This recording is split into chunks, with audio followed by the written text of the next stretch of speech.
తెలుగు ప్రజల జీవితంలో పండగలంటే మొదటగా గుర్తొచ్చేది సంక్రాంతి. ఇది కేవలం ఒక పండుగ కాదు. రైతు జీవితానికి సంబంధించిన ఉత్సవం. కుటుంబాల కలయిక.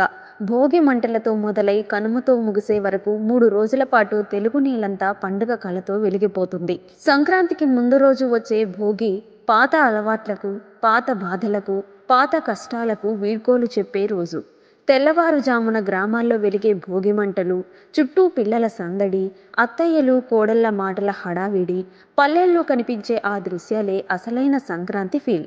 భోగి రోజు ప్రత్యేకంగా ఇళ్లకు సున్నాలు, ఇళ్ల ముందు ముగ్గులు వేసి గొబ్బెమ్మలు పెడతారు. ఇవన్నీ మన సాంప్రదాయానికి ప్రతీకలు.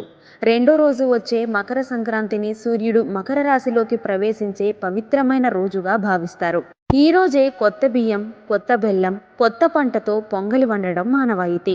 పొంగాలో పొంగాలే అనే మాటతో ఇంటి ఆవరణమంతా ఆనందంతో నిండిపోతుంది. గ్రామాల్లో అయితే పశువుల కొమ్ములకు రంగులు, గంటలు వేసి పూలదండలతో అలంకరిస్తారు. రైతు తన జీవితానికి ఆధారమైన పశువులను ఈ రోజునే దేవతల్లా పూజిస్తాడు. మూడో రోజైన కనుమ పూర్తిగా రైతు పండుగ.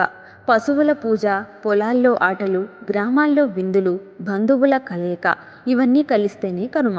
సంక్రాంతి అంటేనే చాలా మందికి గుర్తొచ్చేది కోళ్ల పందాలు.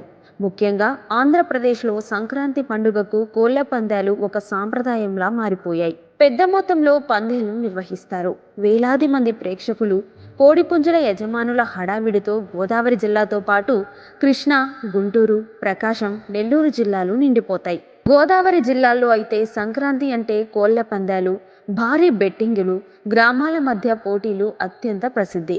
అయితే ప్రస్తుతం చట్టపరమైన పరిమితులు ఉన్నప్పటికీ సంప్రదాయంగా ఇవి చాలా కాలంగా జరుగుతున్నాయి. సంక్రాంతి పండుగను ఆంధ్రప్రదేశ్లోని తూర్పు గోదావరిలో ముగ్గులు, కోళ్ల పందాలు, బిందులతో జరుపుకుంటారు. తెలంగాణలో కోళ్ల పందాల కంటే హరిదాసులు, గంగిరెద్దులు, బుడబుక్కల వారు అనే సాంప్రదాయాలు ఎక్కువ ఉంటాయి. హరిదాసు హరిదాసు అని తెల్లవారుజామున వినిపించే ఆ కీర్తనలు సంక్రాంతికి ప్రాణం పోస్తాయి. ఇళ్ల ముందు నిలబడి ఆశీర్వదిస్తూ, కథలు చెబుతూ, పాటలు పాడుతూ వారు పండుగ సందేశాన్ని ఇంటింటికి తీసుకెళ్తారు. సంక్రాంతి నాడు పిల్లలు ఎగరేసే రంగురంగుల గాలిపటాలతో ఆకాశం నిండిపోతుంది. పట్టణాలు, గ్రామాలు అనే తేడా లేకుండా పోటీపడి మరీ గాలిపటాలు ఎగరేస్తుంటారు. ఊరికి వెళ్ళడం, అమ్మ చేతి వంట, నాన్నతో పొలం చుట్టూ నడక, బాల్య జ్ఞాపకాలన్నింటినీ సంక్రాంతి పండుగ మనకు గుర్తు చేస్తుంది. పంట పండితే రైతు నవ్వుతాడు, రైతు నవ్వితే దేశం నిలబడుతుంది.